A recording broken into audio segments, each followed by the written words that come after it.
pessoal, eu sou Cláudio de Almeida e esse é mais um vídeo do nosso canal Afriquia. Para vocês que ainda não estão inscritos no canal, não se esqueçam de inscrever no canal, dar logo seu like aí no nosso vídeo, tá certo? Acompanha aí, aperta o sininho das notificações, acompanha nossas atualizações, porque nós temos muita discussão ainda para fazer, muita coisa bacana para contribuir, tá?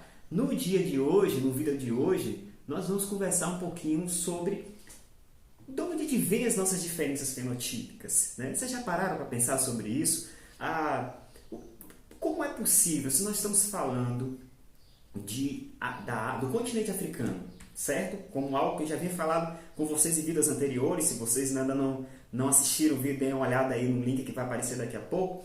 Estamos falando do continente africano como a origem da vida. Ora, se o continente africano é a origem da vida, o que explica as nossas variações fenotípicas, né? Como é que nós podemos falar de negros e brancos, né?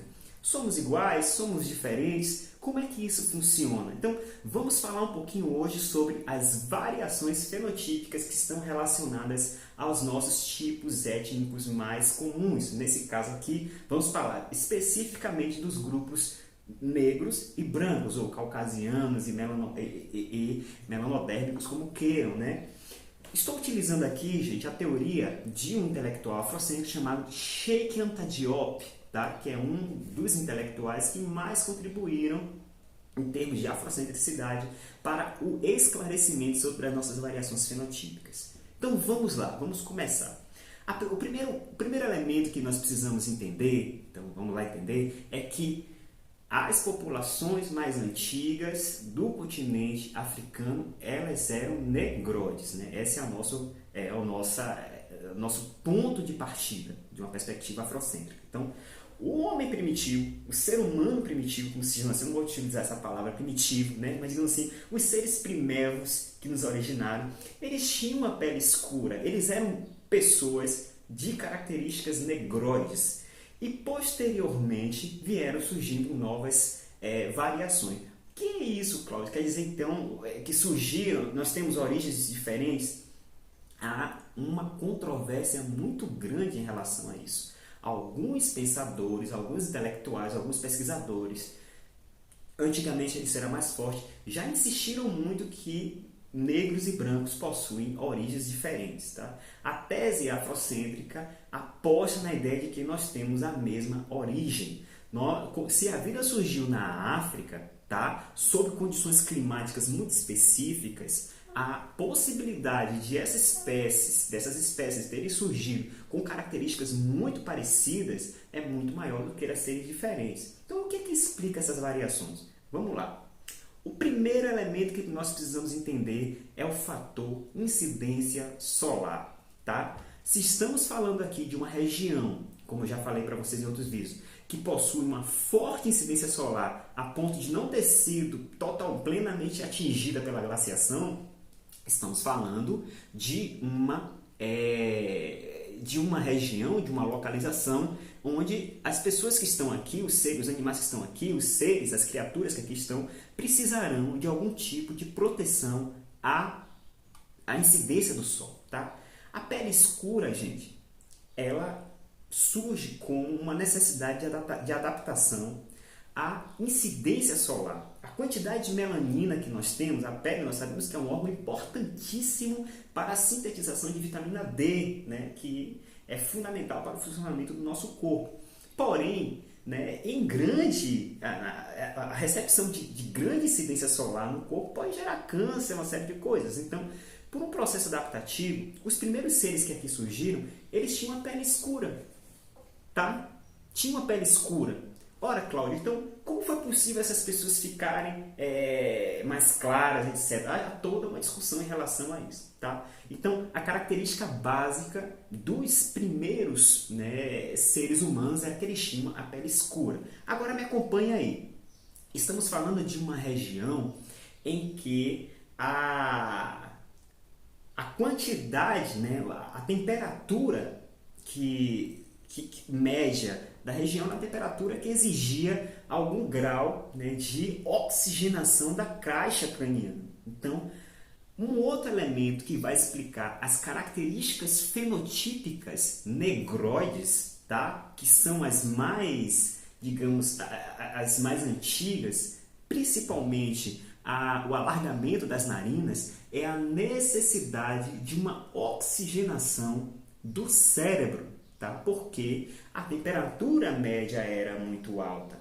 Então, quanto mais nós pudermos oxigenar o cérebro numa situação, digamos assim, para evitar, né, determinados colapsos, melhor. Então, nós já temos uma segunda característica que são o nariz largo, né, nos traços negroides. Um outro elemento que é importantíssimo a gente entender é o cabelo crespo. Tá? Então veja lá, nós estamos falando de indivíduos, de seres humanos, de criaturas que tinham a pele escura, tinham narizes largos e tinham cabelo crespo. O que explica o cabelo crespo? Do mesmo modo como a narina mais larga permite uma oxigenação do cérebro, o cabelo crespo, ele cria, claro, ele é crescido, ele cria uma zona, né, de relativo controle de temperatura, ou seja, funciona de fato como uma proteção em relação ao superaquecimento, né, da caixa craniana, para que esses indivíduos, para que esses seres, essas criaturas, né, e posteriormente se tornando seres humanos, evidentemente, não sofressem demasiadamente com o aumento da temperatura. Então nós temos 3 mecanismos básicos de controle digamos, dos excessos do sol. A pele escura, que permite um determinado bloqueio. Nós sabemos que quanto mais escura for a pele, maiores são as possibilidades de defesa em relação a câncer de pele, essa série de coisas, o que não significa que a gente vai abusar, né? Nós negros vamos abusar, né? Porque o buraco da camada de ozônio está aí, todos nós precisamos nos proteger. Mas numa situação natural, até mesmo porque a radioatividade da Terra era diferente, e as populações que lá conseguiram sobreviver estavam adaptadas com aquele tipo de condições. Tá? Pele escura, narizes largos, narinas largas, para permitir, né, o nariz lindo que eu tô aqui, para permitir uma oxigenação do cérebro, cabelo crespo para garantir uma proteção da caixa craniana em relação ao superaquecimento. Agora vamos lá pensar. Essas populações, elas começaram a migrar, certo? E aí, de repente, elas vão chegar em regiões mais geladas, regiões que tenham uma maior incidência de neve. O que vai acontecer? Essas características que eram vantajosas para quem vivia nos trópicos começam a não ser tão vantajosas. Quando estamos falando de evolução, gente, estamos falando de uma escala de tempo muito grande. Veja que eu falei aqui, no vídeo passado, eu estava falando da última glaciação da Terra, e retorno de 100 mil a 12 mil anos atrás. Então é muita coisa, tá? Então estamos falando de um intervalo muito grande. Quando essas populações começaram a chegar nas regiões mais frias, aquelas características fenotípicas que nos traziam vantagem em termos de adaptação, elas se tornaram desvantagens. A pele escura, num ambiente que é mais claro, num ambiente de neve, torna as pessoas mais vulneráveis a predadores. É ou não é? Não é isso? O cabelo crespo, tudo bem, ele vai proteger de uma incidência solar, mas existe uma coisa também que é complicada numa região muito fria, que é o cerebelo tá desprotegido, a nuca desprotegida. Então, e um outro elemento é que a narina muito larga, num lugar muito frio, ela vai promover um efeito contrário ao que é do lugar quente. Por quê? Porque há o risco de um congelamento do cérebro. Há o risco também dessas pessoas adquirirem, né, oxigênio muito numa baixa temperatura e isso, né, afetar os pulmões. Então vamos lá, falando aqui um pouquinho de variações genéticas. Alguns grupos foram surgindo, acreditamos que de alguma maneira é possível que essa transição de um fenótipo mais negroide para um fenótipo que hoje nós consideramos como caucasiano, ou seja, o branco típico, tenha passado por experiências de albinismo. Não é algo que nós é muito certo, tá? Mas o que é interessante é assim, na medida em que foram surgindo indivíduos mais claros, aquela pele clara, ela já detinha oferecia uma outra vantagem. Porque a pele escura, gente, ela protege da energia solar, mas em ambientes com pouca energia solar, ela impede a sintetização da vitamina D. Entende? Além de expor aquelas criaturas, aqueles seres a predadores, impede a absorção adequada de vitamina D. Então, nesse caso, no ambiente com menos incidência solar, quanto mais clara a pele, melhor. Interessante, né? Uma outra coisa, a narina larga.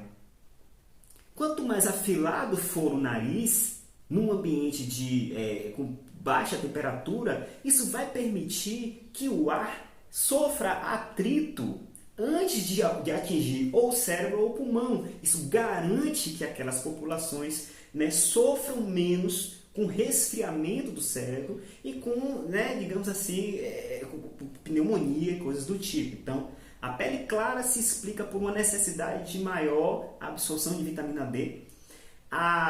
Estamos falando de variações genéticas que conduzem de uma origem negra para um resultado, né, para um momento de populações caucasianas. A pele clara se explica por isso, pela necessidade de absorção de vitamina D. O nariz afilado se explica pela necessidade de um aquecimento do ar, né, para não gerar congelamento do cérebro.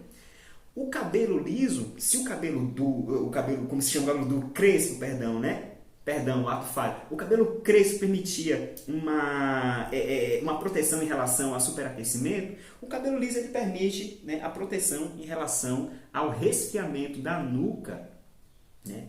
E os olhos, Cláudio? E a cor dos olhos? Olha, em regiões onde que são muito claras, por exemplo, nós sabemos que pessoas que moram no norte da Europa, né, possuem esquimós, por exemplo, têm a capacidade de distinguir até 20 variações da cor branca. Então, quanto mais claro for os olhos, melhor a sua adaptação para lidar num ambiente que digamos assim, seria mais hostil a olhos escuros. Olhos claros permitiriam, no caso, aí, uma percepção melhor do ambiente. Então, olha que interessante, né? As nossas origens são as mesmas. E quando nós estamos falando de raça negra, etc., estamos falando muito mais de experiências que são sociológicas, nós vamos discutir isso também, né? Que não é algo que deve ser desconsiderado, mas são experiências mais sociológicas do que naturais. Do ponto de vista natural, nós somos iguais e somos diferentes, né? Nós somos todos seres humanos, né? Somos iguais pelo fato de sermos filhos da mesma mãe, né? E somos diferentes pela história que nos conduziu. Então, se tem algo que pode ser considerado como hegemônico à espécie humana, é a sua capacidade de diferir. Enquanto nós estivermos aqui, nós estaremos nos adaptando, nos diferimos. Então, gente, é isso aí, para não delongar muito o nosso vídeo, né? Nós vamos ter outros momentos com aulas mais longas, caso vocês optem por isso, onde a gente pode esclarecer melhor essa situação. Gostou do nosso vídeo? Dá o joinha aí, se inscreve no canal quem não se inscreveu, faz a mãozinha de pilão e espera o negão que muita coisa bacana vai acontecer, valeu? É isso aí, gente.